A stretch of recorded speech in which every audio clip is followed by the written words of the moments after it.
Տղա ջան, տես չի։ Գլի սուս մնաս, ինձ քո խորհուրդները ընդհանրապես չի հետաքրքրում։ Ուղղակի սուս մնա։ Դու շատ անհարգալից ես։ Բայց քանի որ իմ տղան ես, ես ներում եմ քեզ։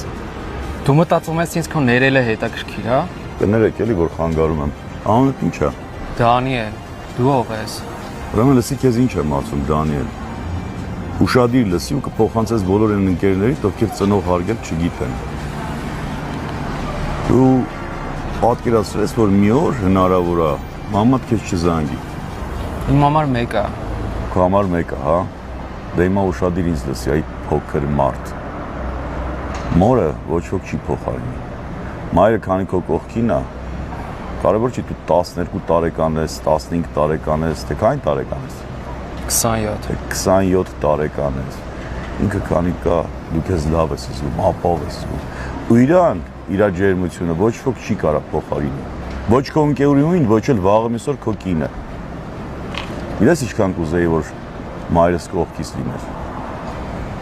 Ես ամեն բարկյան ուզում եմ իրան ասեմ շնորհակալ եմ այն ամենի համար, ինչ դու արել ես։ Որ դու ինձ մեծացրել ես, որ դու ինձ ուսման ես տվել, որ դու ինձ ամեն ինչ ես տվել։ Մայրը ծնող ընդհանրապես երեխու համար բառից բուն իմաստով ամեն ինչը։ Հասկացա՞ր։ Դու գիտես գոնե մայրդ ինչքան աշխատել, չարչարվել, որ քեզ sense թանգանոց շորեր առնի հագնես։ Կամ լավ հեռախոս որ բռնես ձեռդ։ Դու вообще կյանքում աշխատած կաս կամ գոնե մի հատ բուկետ մամային նվիրած կաս կամ լավ մի հատ ծաղիկ։ Չէ, ոնց կլինի, դու կրուտո ես, չէ։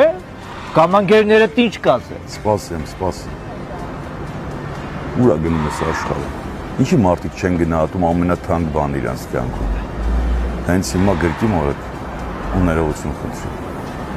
Ու սրանից հետո կլինես օրինակելի զավակ, ոչ թե քեզ կպահես շարքային անշնորհակալ պորտաբույծի պես։ Չես լսում ինչ եմ ասում։ Ասում գրկի մորդ ու ներողություն խնդրի։